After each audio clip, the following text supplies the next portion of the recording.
if you are going to move the pinch rollers, which you will need to do, we are actually not going to have a lever. We're going to push there's a little tab on the actual lever itself, the actual pinch roller itself, and that's how we're going to move it. So your machine's going to come with all of them probably pushed towards the left side.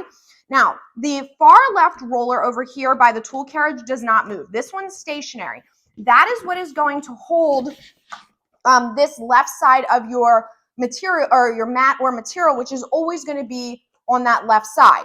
The right pinch roller can be moved all the way across. And there are several little gridded areas in here, grippy areas.